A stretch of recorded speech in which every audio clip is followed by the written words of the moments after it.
rasti, ujasla dzieci.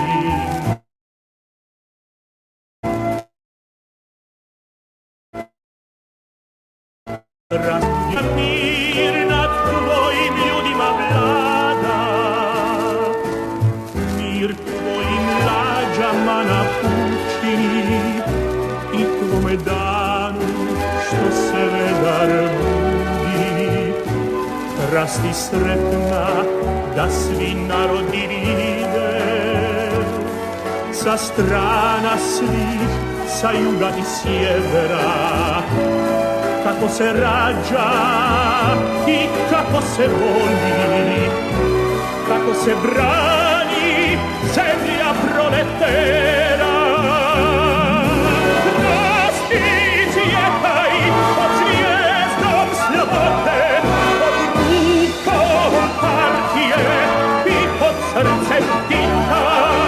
Rasti cvjetaj pod zvijezdom slobode, pod rukom partije i pod srcem Tita.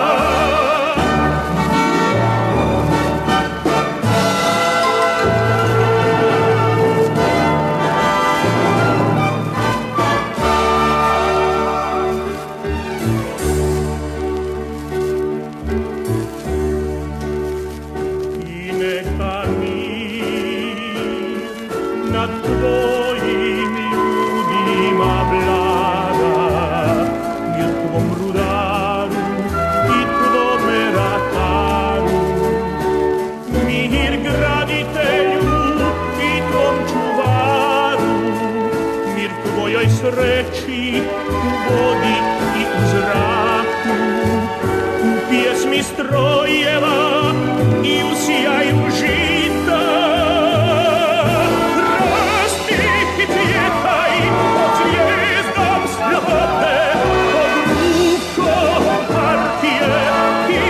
Srcem Tita, rasti i cvjetaj pod zvijezdom slobode, pod rukom partije i pod srcem Tita.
Hello, everybody, and welcome along. It is the evening of the 17th of April, 2024, and we are here today as it is 107 years this month since Lenin first, read out very slowly in a number of meetings upon his return to Russia the document that will become known as the April Thesis, or to give it its most proper title, The Tasks of the Proletariat in the Present Revolution. And this marks a crucial intervention from Lenin in the unfolding of the revolutionary process in Russia in 1917. And we can learn a lot from looking over it again and looking at what he was achieving by putting this out there and what changes it wrought in the Bolshevik line at the time. Now, before we get to that, I will begin with the customary greetings in the chat. Thank you to everybody who has tuned in so far. We have 103 of you on X and on YouTube. Good to have you with us. If you want to submit a question, you can do so on YouTube, or if you're doing it on X or Twitter, if you prefer, you can just simply reply to the tweet where this video is streaming, and that will reach me in the streaming software here. So we'll begin just by walking through the chat. So we have Mark S. with us, who says, off topic, did you see Batista's daughter is homeless now in Miami? You should have stayed home. Well, she wouldn't be homeless if she'd stayed home. I haven't seen that, but I mean, I would imagine that.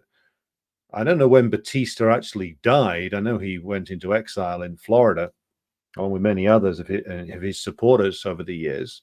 But his daughter must be getting up there in years by now.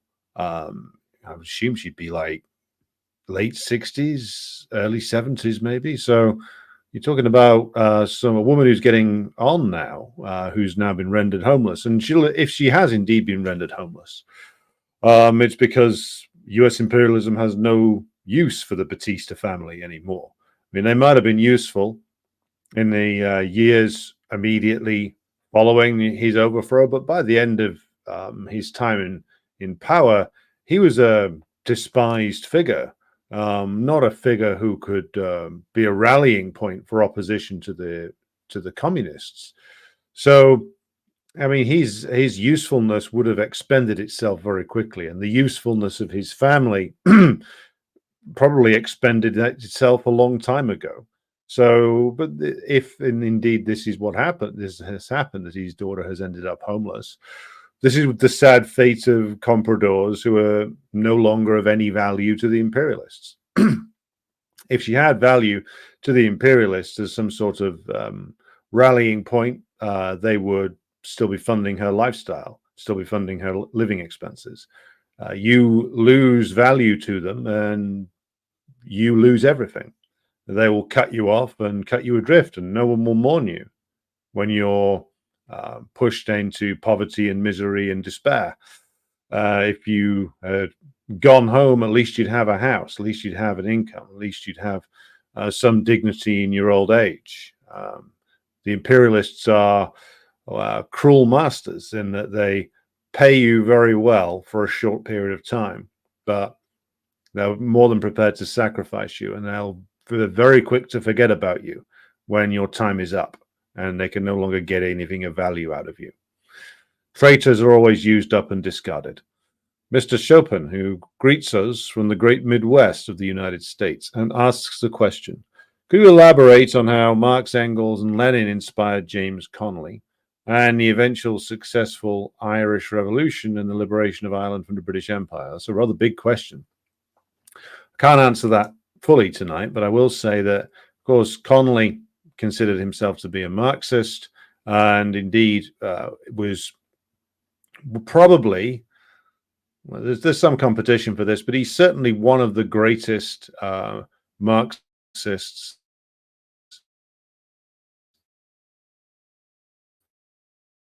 and certainly one of the greatest revolutionaries that the wider nations that used to make up the British Isles ever produced, because he was, of course, born in Edinburgh to an Irish family. So certainly one of the greatest revolutionary of his era. And in terms of his inspirations, I would put it the other way around. I mean, I don't think he had much contact with Lenin. Um, Someone correct me if I'm wrong about that, but what I was aware of was that, in fact, it was more in terms of the relationship between Connolly and Lenin. I don't think they ever met, and I don't think they were that aware of each other during the time of Connolly's life. But Lenin certainly was inspired by and recognized the importance of the Irish liberation struggle. And I read that later on, he met with Roddy Connolly, James Connolly's son, and told Roddy Connolly about how James Connolly's work on the Irish land question had been very useful for him to read. And so, in terms of the Easter Rising, in terms of the Connolly's work on the land issue, it seems that he provided some inspiration to Lenin there. But your question can be more properly addressed on a future live stream, so I will make a note of it. Greetings to Dr. Ahmed, who joins us from Egypt, and Otis, who has joined us. Putin's shirt is here and says, hello, comrades. It's a beautiful day in the heart of the empire. We have Jawad with us. We have President Jesus with us from the land of the eternal dictatorship of Gavin Newsom, from his wine farm. And we have Luca with us, who says, good evening. The more I read Lenin and Stalin, the more I understand why they are so despised by the imperialists, indeed. To this day, nothing triggers an imperialist like a Stalin meme. That's not me joking, by the way. That will wind up many an imperialist. Ian Foster joins us. Good evening to you, comrades. Spurious Furious is here. James Graham is with us. Peter joins us, and he is coming to us live from Perfidious Albion. We have TD Mallard with us from Oxford. That's the Oxford in Britannia. And we have Red Star Betty joining us from Durham. We have Carolus Maximus with us. Jeremy says, good evening, comrades. Can you imagine the world if Lenin had to limit himself to the internet? A horror to think of it. Well, Lenin would never limit himself to a world that didn't have direct contact with the proletariat. He would insist upon it.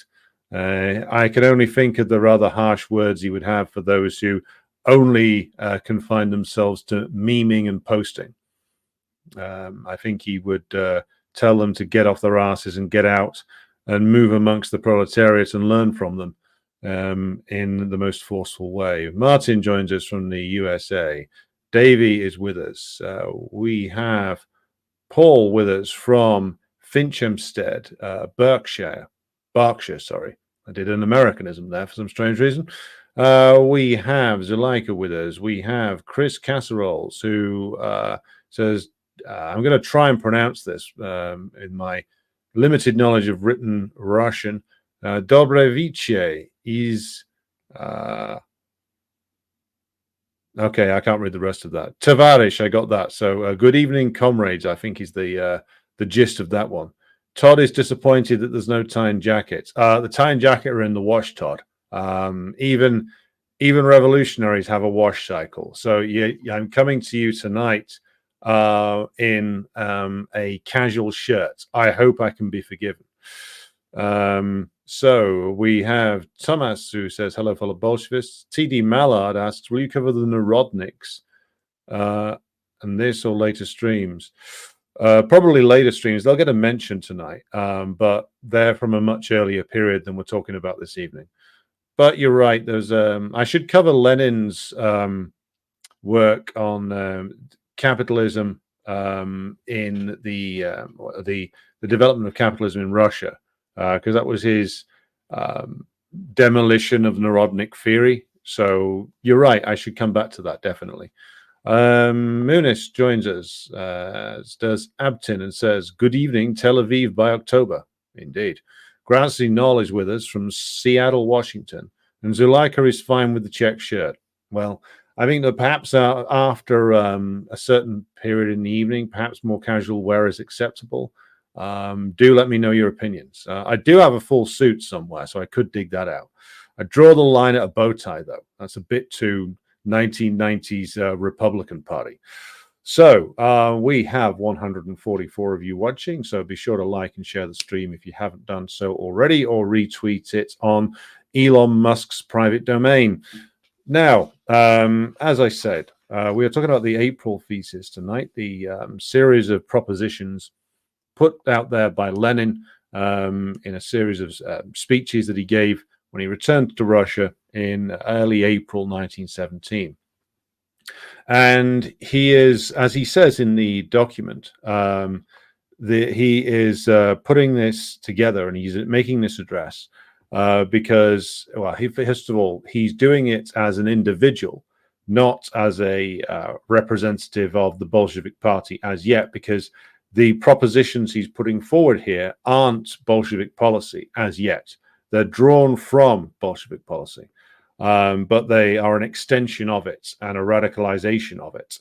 And it was quite interesting if you go back and you read the articles from Zinoviev, Kamenev, and Stalin himself in the early period of the immediate period after the February Revolution.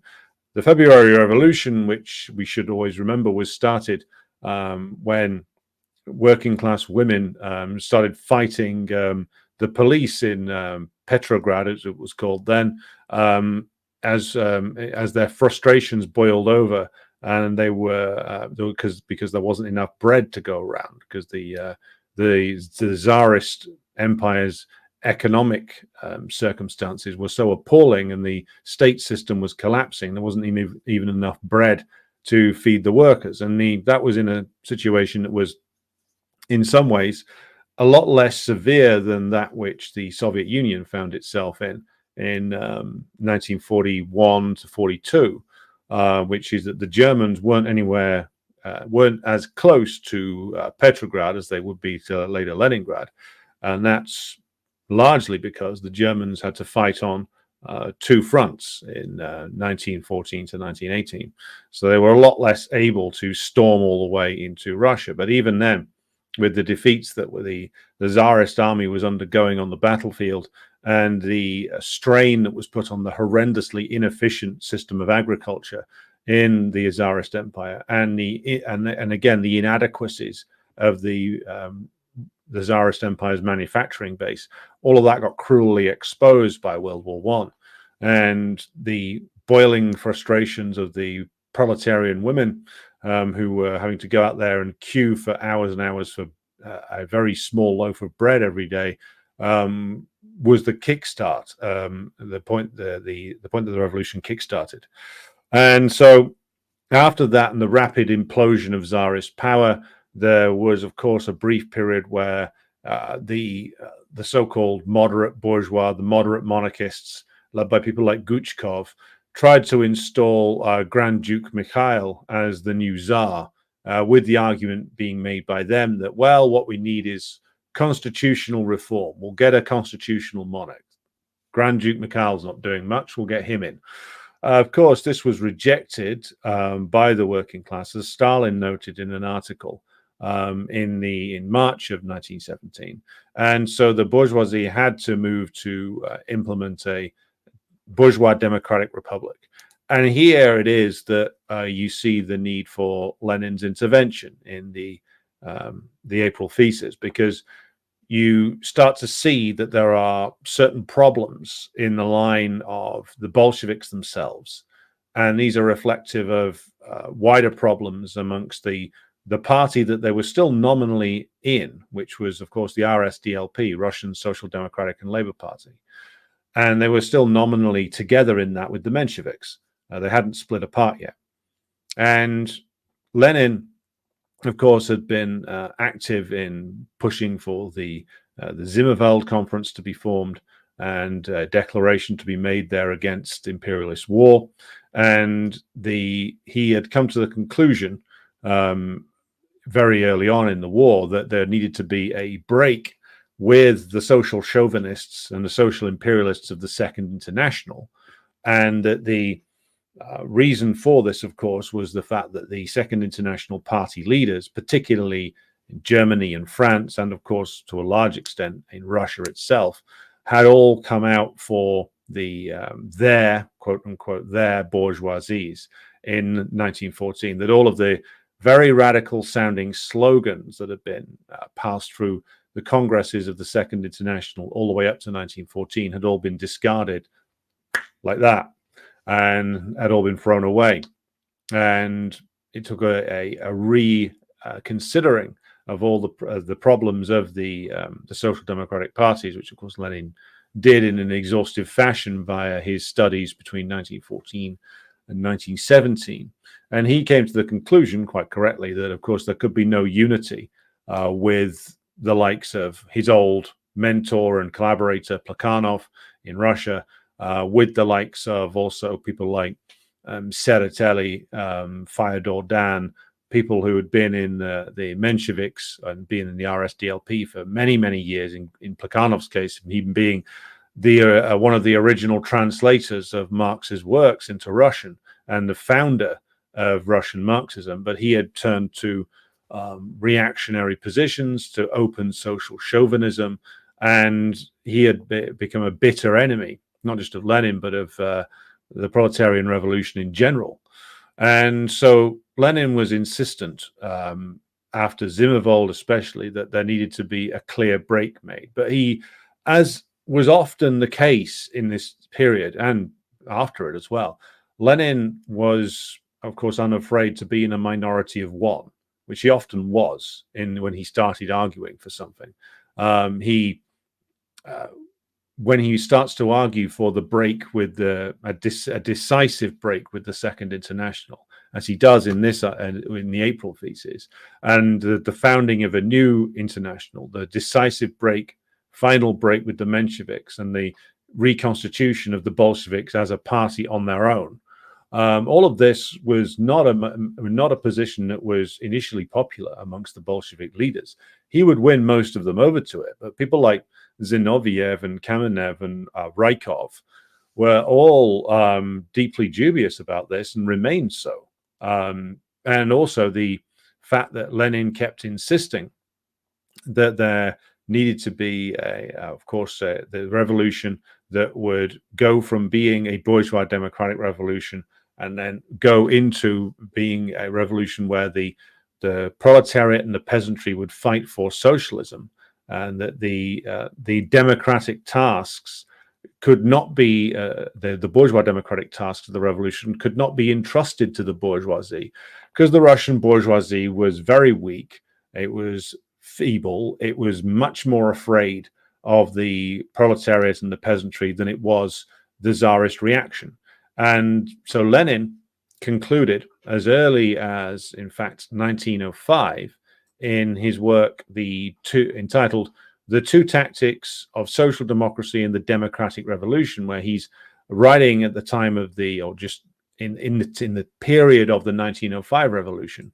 He's writing there, outlining that the Russian bourgeois is this weak and vacillating force, and it was necessary when fighting the absolute monarchy, when fighting the Tsardom, to make certain alliances with them, to essentially take down the power of absolutism. But no illusions should be fostered about the nature of the Russian bourgeoisie. Again, they were very weak. They were tied to British and French imperialism, and to a certain extent German imperialism. This is like prior to 1914. And they'd come on the scene late. They were becoming imperialists in terms of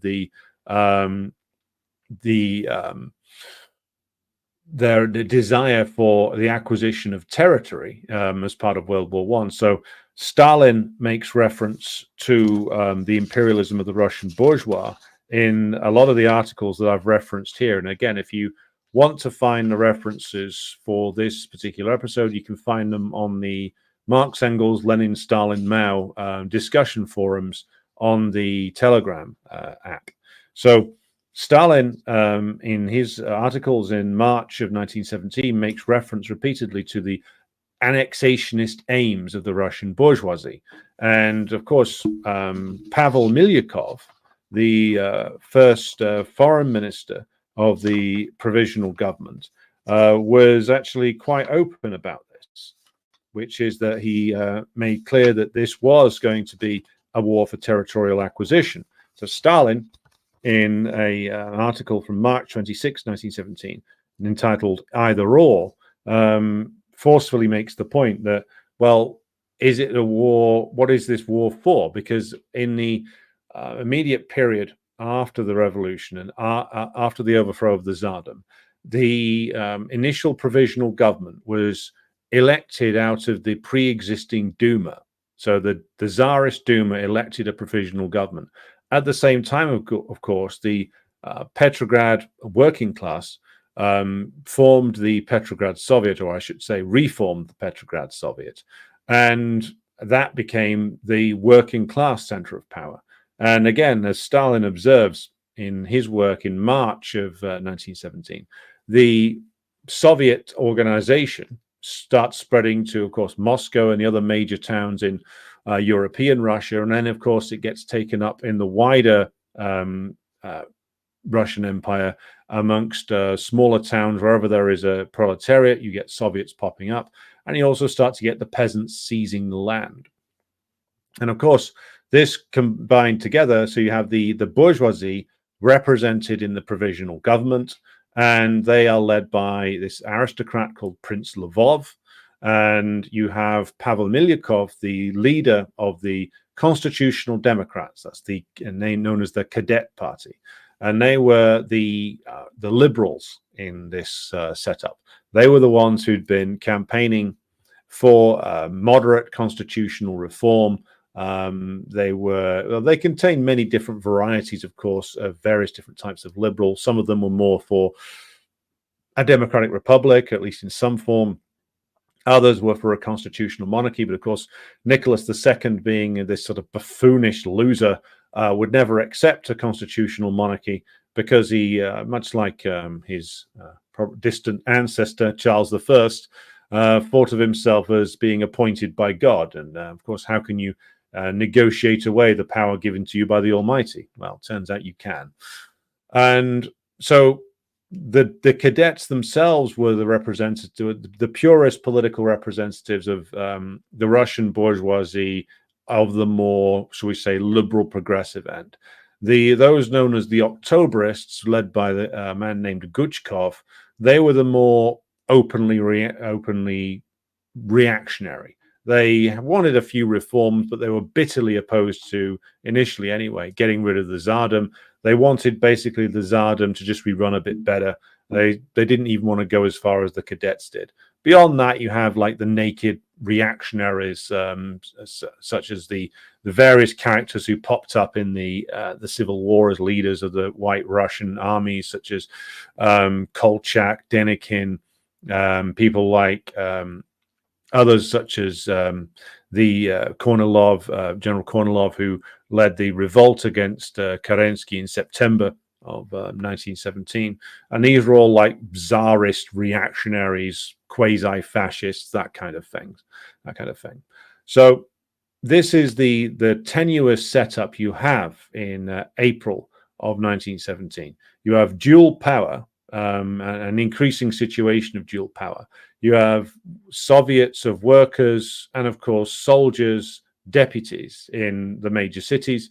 You have many Bolshevik agitators in the army pushing for the creation of more and more soldiers, Soviets, and even at the front.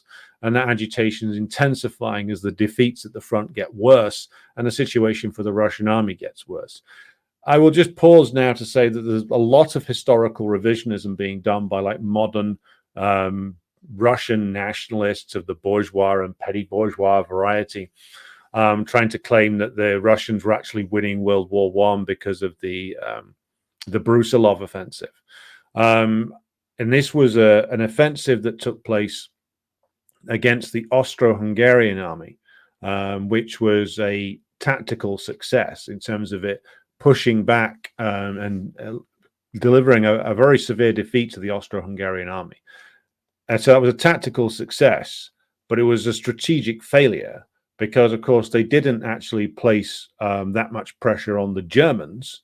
They knocked the weaker partner down a few pegs, but the position of the Russian army vis-a-vis the Imperial German army was getting worse all the time. So they won a victory against the weaker end of the opponent, and they were losing relentlessly and appallingly against the Germans, and were suffering massive casualties. The Russian army was also incredibly poorly equipped.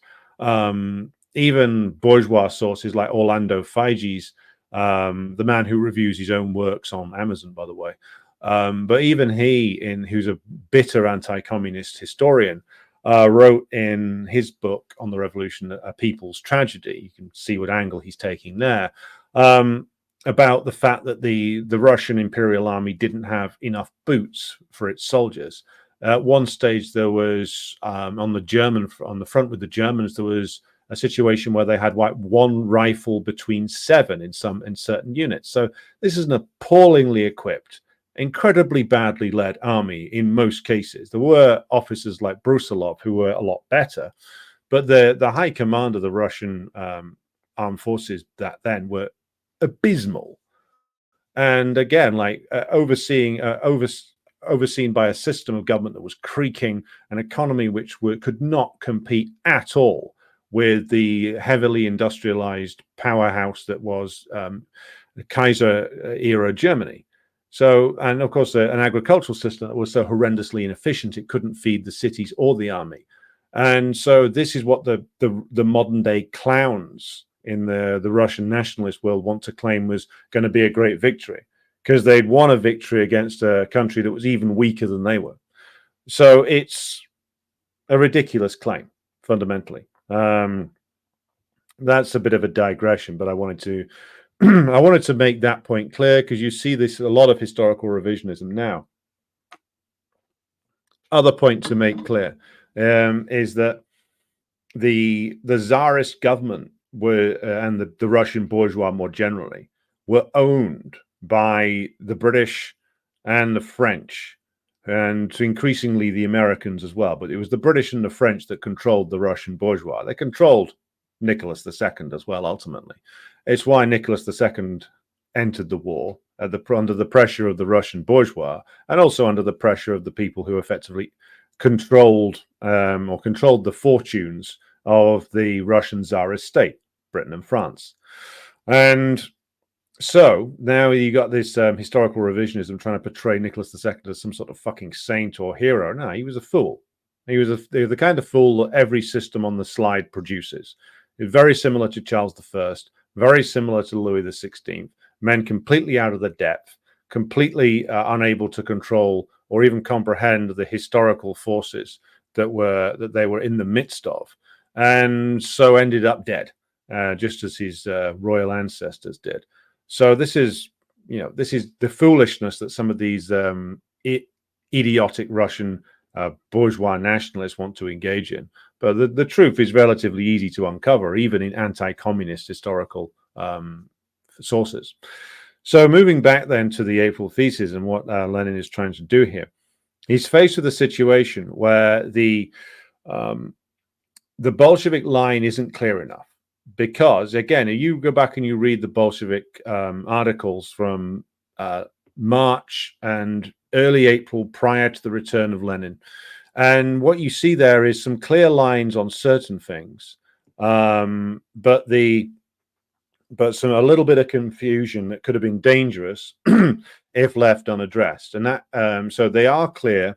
So in Stalin's articles, he's very clear on the fact that the imperialist war needs to end, and that the workers have the means to bring it about, and that by extending the revolution via the setting up of more and more workers and soldiers and peasants, Soviets, and by carrying out sieges of the land, the peasants carrying out sieges of the land, that this can all lead to pressure for a negotiated peace.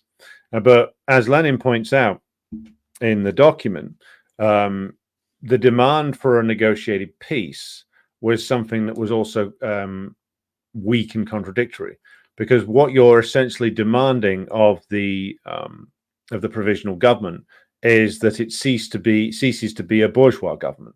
See, in the Bolsheviks prior to Lenin's intervention, there was a bit of confusion about what the nature of this government was, because, of course, there'd always been the demand there that amongst all of the Russian revolutionaries, Bolshevik or Menshevik, the priority was the removal of the aristocracy from power, the removal of the autocracy, and that this would give more space to agitate, for them to agitate amongst the working class, and that this was the emergence of this provisional government made Russia the most free government in the so-called civilized world at the time. And all that was, of course, true to an extent. But what Lenin's pointing out when he writes this is that, well, there's a confusion in our line here. On the one hand, we're calling for the end of the war. We're saying that the continuation of the war is unacceptable. But what we must realize is, and what we need to get the proletariat to realize is, this government essentially is incapable of ending the war.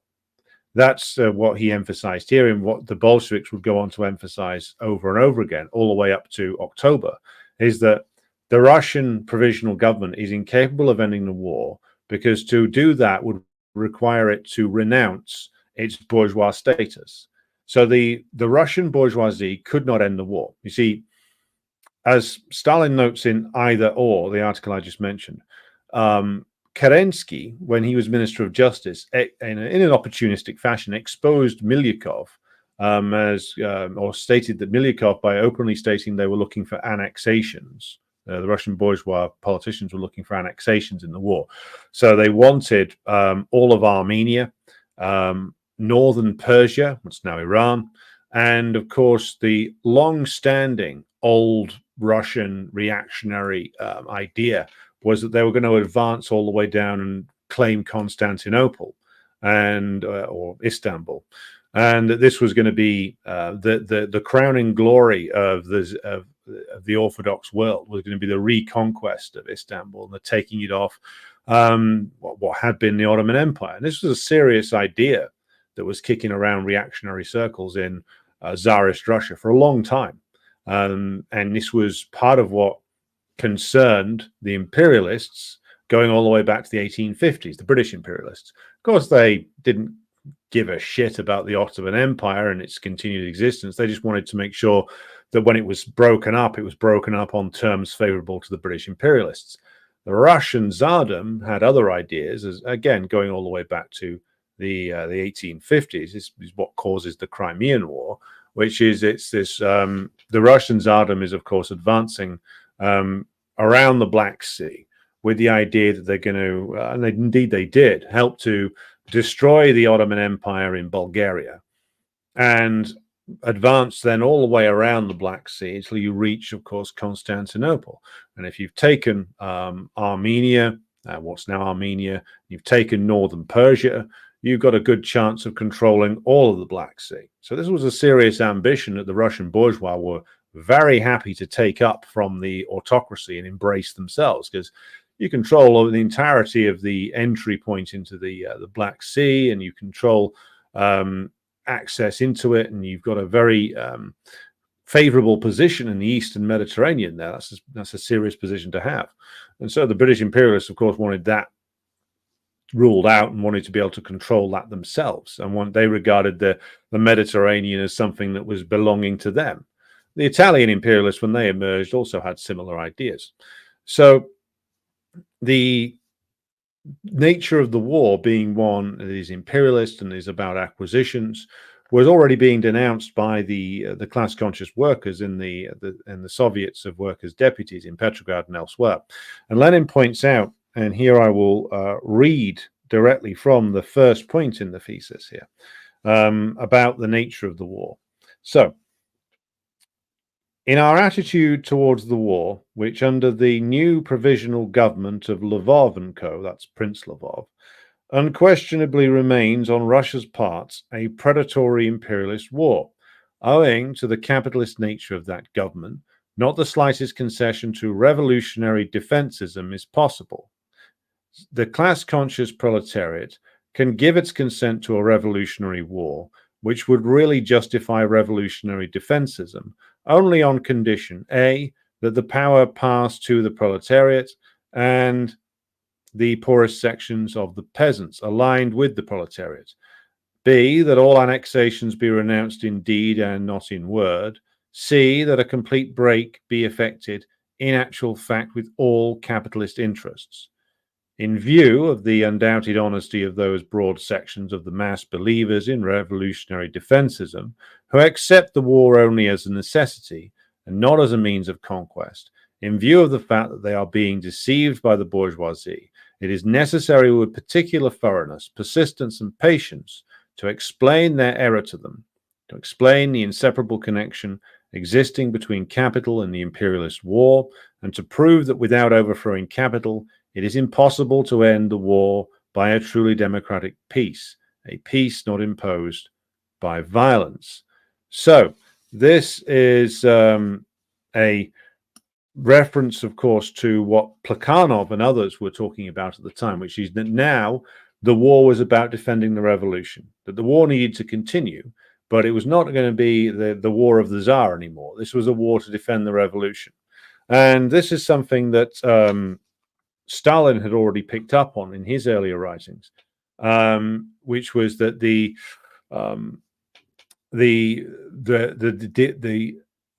line of Plekhanov and others was that essentially they were copying the history from the French Revolution, which was that the French Revolution was had to mobilize in defense of itself because it was under attack from the reactionary monarchies of Western, Central, Eastern, and Southern Europe. So Spain, the German states, the so-called the remains of the Holy Roman Empire, etc., the Austro-Hungarians, the Russians. And so Stalin makes the point that, well, Plekhanov is making a false comparison here, because in the case of France in the early years immediately after the revolution, they had to mobilize en masse to defeat what was an invasion was designed to crush the revolution. And what you have now is that yes, the Tsarist regime has been overthrown, but you still have a war which is overseen by the bourgeoisie, which is based on the desire and the need of that bourgeoisie to acquire territories. And so that's a false comparison that Plekhanov is using. In fact, if you read some of Plekhanov's stuff from this period, it comes across as like a sort of a precursor to Paul Mason, just one that seems to be a lot more intelligent, and therefore a waste of a fine brain that he turned to be such a rabid reactionary. So what Lenin is calling for there is that, look, this is a dishonest line that the Mensheviks, Plekhanov and others are putting out there, that now it's a war in defense of the revolution. It's not. It's still the same war, because the Tsar might have gone, but the bourgeoisie is still there and still in charge. So the war needs to be renounced, but we need to convince the majority of workers who at the time in the Soviets were voting for representatives who were aligned with the Mensheviks and who held this so-called revolutionary defensive position, and the social revolutionaries who also held that position more broadly, though they were less theoretical. The Mensheviks were the ones who did the theoretical thinking in that relationship there. And so what he's saying is essentially, look, we have a lot of convincing to do, but now we need to take a firm line to the workers about the nature of the war and about the bankrupt nature of this slogan of revolutionary defensism. Now, Lenin goes on to talk about how there needs to be more the spreading of the organization of the Soviets across the country, and that this is something that needs to happen very, very quickly, that the party needs to be reorganized to place itself in a favorable position here, and that also, though, that the provisional government itself needs to be relentlessly exposed, and that this needs to be done carefully, because still, like the majority of workers are in a position where their consciousness hasn't developed to the point where they see the need to overthrow that government yet, or to go beyond what it is capable of delivering. And so Lenin makes in point 3 here a forceful case against the provisional government and how the Bolsheviks need to react to it. So I'll read this out as well. Point 3. No support for the provisional government. The utter falsity of all its promises should be made clear, particularly those relating to the renunciation of annexations. Exposure in place of the impermissible illusion-breeding demand that this government, a government of capitalists, should cease to be an imperialist government. So, again, what he's talking about there is like the previous Bolshevik line prior to April of 1917, which was demanding that the government conclude a peace treaty. What Lenin's saying is, look, they're not capable of concluding a peace treaty. As he would go on to point out again and again, this government is not only is its class fortune, the fortunes of its class, tied to annexations, but also from the outside, it is controlled by the other imperialists. And this was proved when Kerensky came to power. Kerensky had previously been, fast-talking lawyer aligned with the Trudovics, who was sort of the kind of like a remaining element or a heavily devolved element of the old Narodnik tradition. It was sort of linked to the social revolutionaries, but that's where he came from. And he came to power, of course, saying that, well, the war, he'd said at certain points the war must end. But of course, as soon as he got into the hot seat, he started behaving like a sort of, the Zelensky of his day, declaring that there needed to be a new offensive, organizing the new offensive, and the new offensive was a complete disaster, the Kerensky offensive, and the Russian army had heavy casualties inflicted upon it. And why did he do that? Well, he did that because it was demanded of him, partly by the Russian bourgeois, but also by the imperialists, by the British and the French in particular, who were demanding that Russia continue in the war in order that the pressure could be taken off them on the Western Front. And so therefore, thousands upon thousands of Russian peasants and workers had to be forced into the trenches and driven at the enemy in order that the imperialists could maintain their position on the Western Front. And Kerensky dutifully delivered upon this. And so again, Lenin is saying that this is a point that needs to be made to the workers. You can't make demands of this government and expect them to be fulfilled, because they're not going to be. They can't fulfill them. It's against their class interests to fulfill them.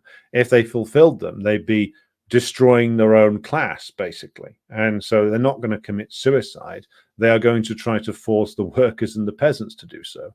And what we see here throughout these 10 points is Lenin is remorseless in clarifying the situation. He insists upon clear dividing lines being drawn, whereas his opponents in the Mensheviks and certainly in the social revolutionaries, but especially in the other half of the RSDLP, and same is true of characters like Trotsky, routinely muddy the waters, use slogans that can cut either way, refuse to firmly clarify their positions. Whereas what Lenin is saying all the way through this is, look, when it comes to the war, when it comes to the class nature of the provisional government, the Bolsheviks, need to be going to the working class and making the situation absolutely plain.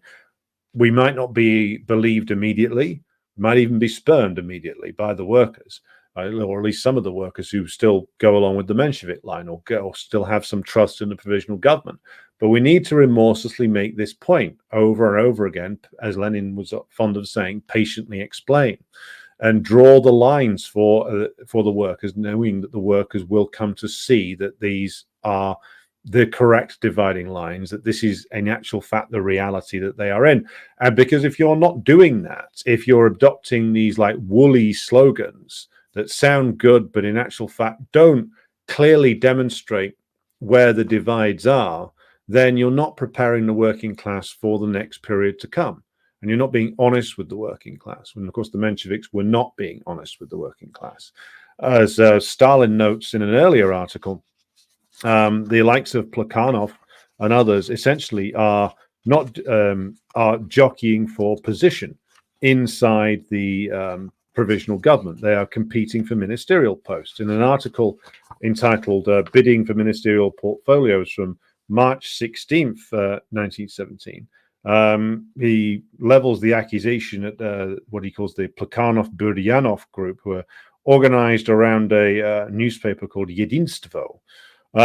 He basically says that, well, what they are doing is essentially trying to leverage their position in the Soviet of Workers' Deputies with to gain for themselves representation in the provisional government, get themselves in the provisional government on the backs of the struggle of the workers. And of course, Stalin and the other, more wise and politically developed Bolshevik leaders knew very well what that would mean. Not that the working class would be in the provisional government, but a few Mensheviks and social revolutionaries will get plucked out of the Soviets and put into the provisional government, not in order to take the pressure of the workers into that government, but in order to act in the reverse way, in order that they would then act as a transmission belt for the interests of the bourgeoisie into the workers' movement. So again, Lenin always seeks to clarify wherever and however he can to draw the clear lines. And further to this point, he's drawing more clear lines when he talks about the nature of the states to come, because at the time, of course, the Mensheviks and the SRs are talking about how there can only be a bourgeois democratic government. So Lenin has a rejoinder to that, where he says the masses must be made to see that the Soviets of Workers' Deputies are the only possible form of revolutionary government, and that therefore our task is, as long as this government yields to the influence of the bourgeoisie, to present a patient, systematic, and persistent explanation of the errors of their tactics, an explanation especially adapted to the practical needs of the masses. As long as we are in the minority, we carry on the work of criticizing and exposing errors, and at the same time we preach the necessity of transferring the entire state power to the Soviets of Workers' Deputies, so that the people may overcome their mistakes by experience. And now he adds point 5, which is the revolutionary, the really revolutionary element that will, of course, send Plekhanov and co. into a flat spin.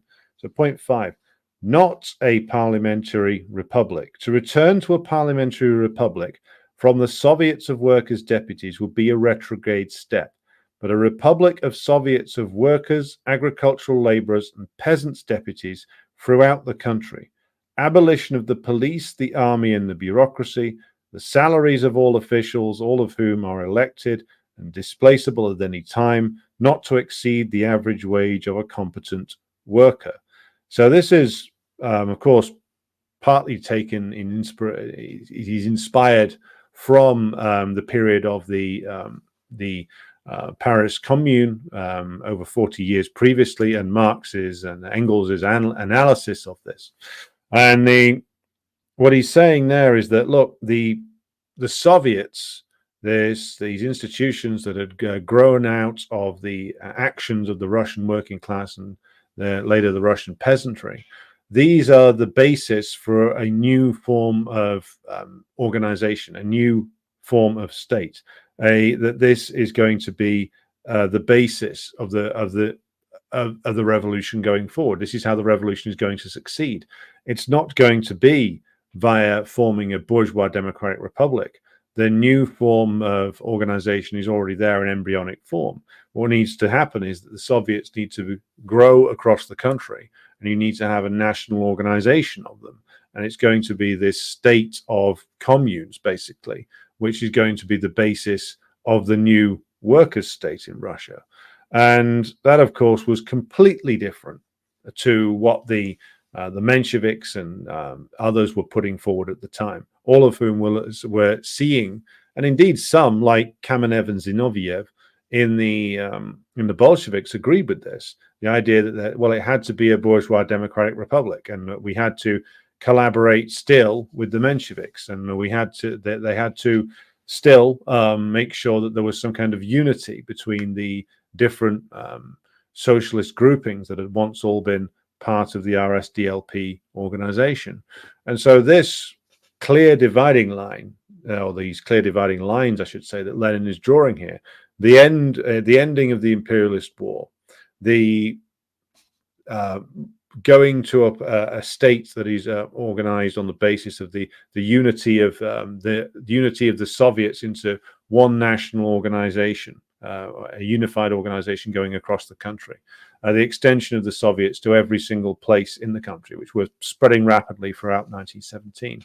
The winning over of the proletariat and peasantry to this position, the pushing aside of the bourgeoisie completely. All of this was, of course, anathema to many of the his former comrades in the Mensheviks and some in the Bolsheviks. And of course, he goes on to talk about the fact that the landed estates needed to be confiscated, which of course the bourgeoisie in Russia really didn't want to do. And he goes on in his 10th point to talk about the need for the formation of a new international. He also, in the part immediately before that, point 9, talks about party tasks and the need to change the party program. So he says part 9 is the need an immediate convocation of a party congress needs to be done, that the party program needs to be altered to reflect what had been done at in Zimmerwald and what had been developed in terms of the internationalist position on the imperialist war that he's been talking about in the prior parts of this document.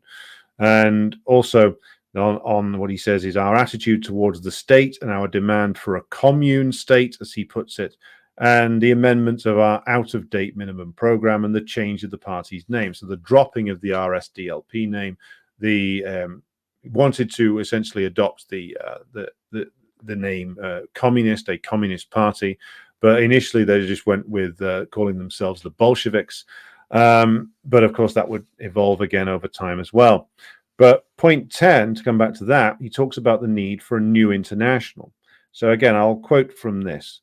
We must take the initiative in creating a revolutionary international, an international against the social chauvinists and against the center, in order that the reader may understand why I had especially to emphasize, as a rare exception in the case of honest opponents, I invite him to compare the above thesis with the following objection by Mr. Goldenberg.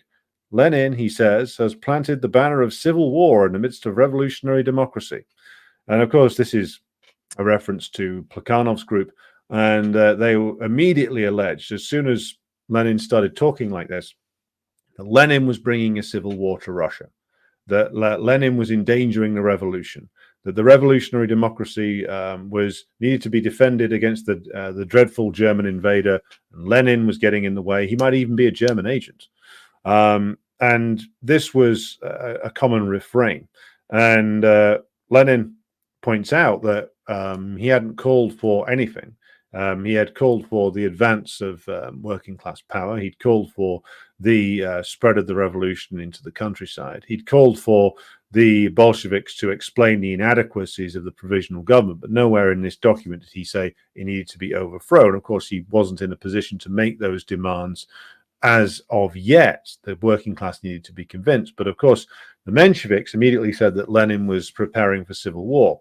Now, Lenin was, of course, more than prepared to see a peaceful victory of his proposals here via the advancement through the revolutionary democracy that Plekhanov said he was so keen on. Turns out he wasn't in practice. But what happened with the Mensheviks is quite instructive, because some of them, of course, were convinced and came over to the Bolshevik side. A large number of them, though, not only remained hostile to this, but actively sided with the white generals in the period of the Civil War. In fact, Georgia was run in its period of independence immediately after 1917 to 18, run by a Menshevik government that was horrendously reactionary, like every bit as bad as anything that Kolchak or Denikin were capable of inflicting upon, like the religious minorities in the country. Any level of repression was, none of it was too low for them. None of it was too brutal for them. The Mensheviks proved themselves in Georgia and elsewhere to be every bit as reactionary as the worst white general.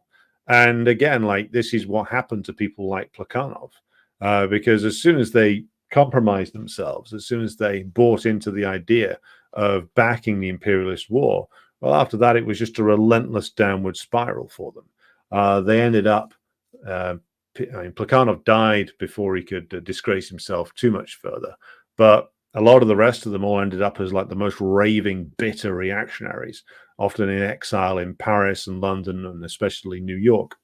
So Lenin in all of this is, of course, again, he keeps drawing the dividing lines. And he concludes this rather short document by stating that he quotes Rosa Luxemburg. He says, I quoted the words of Rosa Luxemburg, who on August the 4th, 1914, called German social democracy a stinking corpse. And the Plekhanovs, Goldenbergs, and co. feel offended. On whose behalf? On behalf of the German chauvinists, because they were called chauvinists. They have got themselves in a mess, these poor Russian social chauvinists. Socialists in word and chauvinists in deed. So again, by calling for the new international, what he's doing is he's drawing the line. He's saying that we cannot go back to the period prior to 1914. That's gone. You can't go back and have unity with Plekhanov, or even like slightly better Mensheviks, like his old friend Julius Martov or Tsereteli. Or you can't in Germany have unity with Philipp Scheidmann or Friedrich Ebert or Jules Guesde in France, or Ramsay MacDonald and his bankrupt pacifism in Britain. That's gone now. Those people have revealed themselves for being complete social chauvinists, for being as rabid a collection of imperialists as you could find. And for all the reasons that Lenin has analyzed in his work on imperialism and the labor aristocracy. But it's important that he was making that point for the need for a split, a definitive split with these characters, because a lot of people like Trotsky were trying to play two sides of this.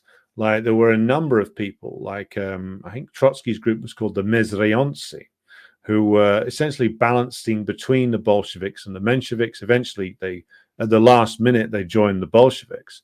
But there was a lot of them around at the time who were still insisting that some form of unity could be arrived at. There would be some kind of compromise found between the Bolsheviks and the Mensheviks. And Lenin points out, no, you can't compromise on this. You can't compromise with the social chauvinists. Not only will it destroy the revolution, but of course it will signal the abandonment of absolutely crucial elements to building working class power, and it will sell out the working class in a major and horrific way. It'll destroy the revolution, and he's been proved right over and over again, because whenever communists in the 20th century pursued unity literally at any cost with reactionaries, with various people who'd previously been part of a communist organization or part of a national liberation struggle, but who would turn their back on it and become traitors. You can't have unity at any cost. Unity at any cost means that you're basically going to sell out the revolution and the whole thing's going to collapse. There comes a point where you need to draw the line and explain where things are to the masses. And it is one of Lenin's great gifts as a leader and as a theorist and as a politician, quite frankly, that he was able to see and clearly when the need for a break came along, and the way in which you get that break done successfully is that you go out to the masses and you explain patiently your position on the war, on the nature of the provisional government, on the nature of the Mensheviks and the social revolutionaries, and you win them over to that. You win the masses over to your position. You don't do it by, bureaucratic maneuvering or hysterical denunciations. You've got to be prepared for getting knocked back a lot of the time, when the masses aren't at the point where they're prepared to listen to you yet. But this is a necessary process to go through. So yes, it's a very short document, but it's one I would always recommend reading, because it's the point where you can start to see where the revolution is going to develop into. You can start to see the basis for his later works, such as State and Revolution, and of course the fact that the embryonic form of the Third International starts to come into view, and it's a confirmation of like where some of Lenin's great genius lies in the areas I just said, and where he can discern when the need for a break is and how to carry it out. All in all, it's a magnificent piece of writing and a magnificent piece of argument, and he did win over the local and national Bolshevik organizations to his point of view. He won the votes in the Central Committee in the Petrograd region and then the national organization. But again, he was still having to constantly fight for that position. Again, Zinoviev, Kamenev, Rykov, others like them were still wobbly all the way up to October. Indeed, on the eve of October, the October Revolution itself, many at the most senior levels of the party were still wobbling and wavering. Some of them, when they were at the uprising was proposed, even wanted to go and report it to the Mensheviks. That was Zinoviev, and Kamenev wanted to do that. Lenin brought them in, essentially bollocked them and told them to fall into line, and they did. But they were ready to sell the whole thing out. So again, whenever you see somebody giving teary reminiscences to Zinoviev and Kamenev, the great revolutionaries, these were two very, very dodgy characters in certain ways, and who, when it came to big moments, were notable for their losing of the plot. So I would recommend, if you haven't read it already, be sure to read Lenin's The Tasks of the Proletariat in the Present Revolution. It's a testament to the great genius of the man, and you can see where so much of the history that immediately followed started off. Also, read his earlier works on this, which is, again, the things I've mentioned here: Two Tactics of Social Democracy in the Democratic Revolution, his analysis of the 1905 revolution, and his prior interjections were before he'd got back to Russia, his letters from afar, which were written in the early stages of the revolution. And you can read all these on the Marxist Internet Archive. Again, very educational material. I would recommend everybody take a look at it. So we will now take comments from the floor, so to speak. Okay, where are we? Eamon O'Sullivan greets us from Cork in Ireland. Martin says he wears a bow tie to work most days. With due apologies to bow tie wearers, I do hope that I am not cancelled by the bow tie community, but perhaps the bow tie is a very American thing these days. It's not something you generally see in Britain anymore. It's the kind of thing Russell Brand might wear. I'm probably insulting people even more now. Thomas says, many comrades know about Lenin's What Is to Be Done, but many bypass Nikolai Chernyshevsky, who wrote What Is to Be Done that inspired Lenin. That's true. I should revisit that one myself. I read excerpts from Chernyshevsky years ago, but I haven't gone back to it since then. There's something to revisit. Muzzle Paint joins us. Good to have you here. And Putin's shirt says Nicholas II bankrupted the Russian state, particularly with massive debts owed to the French bankers. Yeah, France and Britain in particular owned him. Sid Hatfield mentions Andrei Vlasov, a white general, I think. He's not the same Vlasov that was the traitor in World War II? I don't think. Was there another Vlasov before that? Maybe it's a common name. Sid Hatfield comments that the idea that Russia was winning the war is laughable after Tannenberg and the Masurian Lakes. Yeah, disastrous defeats. Putin's shirt comments, Nicholas borrowed heavily for military spending in 3 years, 1914 to the rise to power in 1917. The Bolsheviks, Russian debt had soared to 3.5 times what it had been. Yeah, he was bankrupting the country, hoping that he could pay it off with getting territorial acquisitions, basically. No wonder the Bolsheviks repudiated all debt during the Russian Revolution. Quite correctly so. Thomas asks or says, I recently heard Leo Tolstoy was a Christian anarchist pacifist. I've heard that. Peter Marshall, the anarchist historian, makes that point. George Woodcock, another anarchist historian, makes that point. I haven't read enough of Tolstoy's political pronouncements. I know he was a pacifist. I don't know if he could be qualified as an anarchist, though. I'd need to do more reading on that. Sid Hatfield says, yeah, the Romanovs were the first cousins of the House of Hanover with Kaiser Wilhelm. And again, cousins to the British royal family. One group of inbred parasites ruling over most of Europe, or at least being in the thrones of most of Europe. Whether how much ruling they were doing by that stage is debatable. Good evening to Jenny, who has joined us.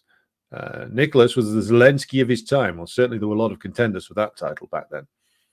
Hello to That Day Will Come. Thomas says, the anarchists complained about the Bolsheviks getting rid of the Russian parliamentary government, yet at the same time, if you're against World War One, damn if you do, damn if you don't. The anarchists will always damn you, and their attitude towards bourgeois parliamentary democracy shifts depending upon, essentially who's getting rid of it. You have workers rising up to get rid of bourgeois parliamentarism, but because the workers embraced the Bolsheviks, the anarchists threw a fit and went into a 100-year sulk from which they have yet to emerge. Sid Hatfield says, it's funny how the Western bourgeoisie provoked World War I to destroy Germany, but then had to rearm Germany because World War I didn't turn out the way they planned. Well, it never does. They engage in these wars. The British in particular wanted to destroy the Germans. But because they engaged in a war that was so destructive, even to their own powers, the British bankrupted themselves, mortgaged their entire empire to the American imperialists, as did the French, and helped to create the conditions for the unleashing of the first workers' revolution, successful workers' revolution, and the downfall of their own empires, ultimately due to the fact that and the Chinese Revolution helped to inspire the anti-colonial movement, which ultimately helped to destroy the British and French empires and change the world forever.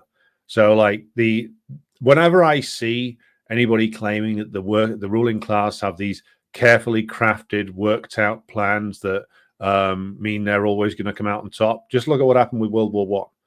That was meant to be a war that destroyed an imperial rival. It ended up basically being the death knell for the imperialist system. I mean, you were still in that period now that Lenin identified starting in 1914. Remember, a century is not all that long in the grand historical timescales. Putin's shirt says, at the time of the Crimean War, Russia did not have any war mortar ports. This was a big problem for trading. That's true. Where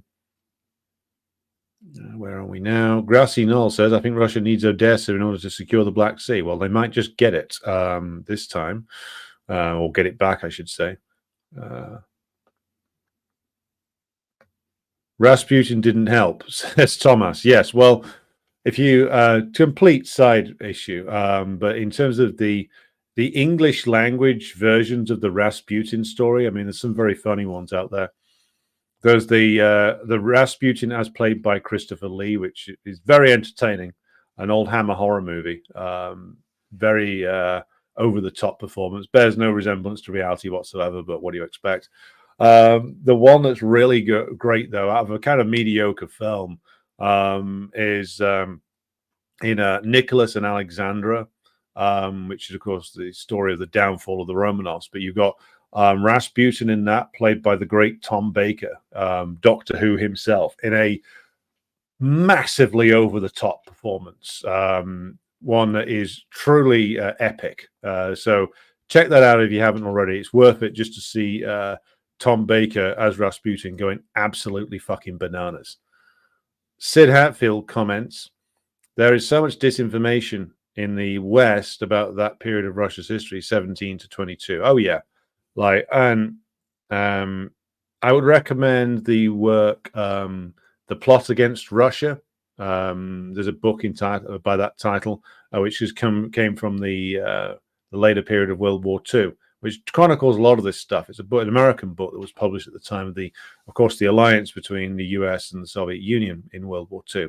And there's a lot of very interesting and useful information in that book from that period when there was relentless plotting by all of the imperialist powers to destroy the revolution. in the United Front, is the United Front, asked Jeremy Turner, in the 30s a compromise with the Social Democrats? Well, it was a necessary retreat. I mean, what I mean when I say that Lenin was always good at drawing lines of clarification, and that what I meant by that was that when it comes to the question of unity, the problem wasn't unity with the Social Democrats, or attempts at unity with social democratic workers in certain circumstances where you needed to prioritize defeating a main enemy. The problem, it becomes a problem, it becomes a problem when communists later on, so for instance in the 60s and the 70s, still insisted on clinging to an outdated analysis. So like in Lenin's time in 1917, those who are proclaiming the need for unity with the Mensheviks have essentially neglected the fact that not only is the working class advancing in a revolutionary fashion, and the bourgeoisie is on the retreat, so compromising with essentially the left representatives of the bourgeoisie, which is what the Mensheviks had become, the left cover for the bourgeoisie, that's a reactionary turn.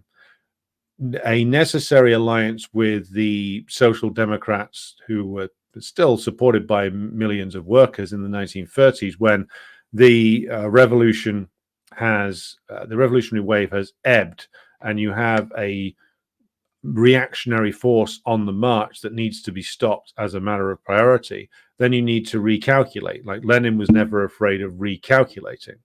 Again, like you recalculate, you have that alliance. What you aim to do with that alliance in the United Front is to stop the fascists, yes, but you also aim to win over social democratic workers to the communist position as well, which of course was done to some degree effectively in Spain, but to a much greater degree very effectively in places like Yugoslavia in the Tito-led struggle. And I mean, social democracy wasn't that advanced in Albania, but certainly there were elements there, and the Hoxha-led struggle in Albania was very successful at applying that United Front policy in the practice of a war. So again, like Lenin was very good at drawing clear dividing lines. He also knew when to draw them and when to recalculate. And again, the danger, the revisionist danger, is in the insistence upon a line when it has long become outdated. There might have been a point where unity with the Mensheviks had some point to it, had some progressive element to it, but that part had been passed. You were now in a time of revolution, and by fettering yourself with the reactionaries and social chauvinists, you would only hold that revolution back or derail it entirely. Can I put the references in the chat? Tell you what, Jeremy, I'll put them on the website so you can see. If you don't use Telegram, you can see them on there. Clinton said, I read somewhere that Stalin had reservations about the October Revolution, but maybe you can clarify. I read that as well. I read that from Trotsky in his book on the Russian Revolution.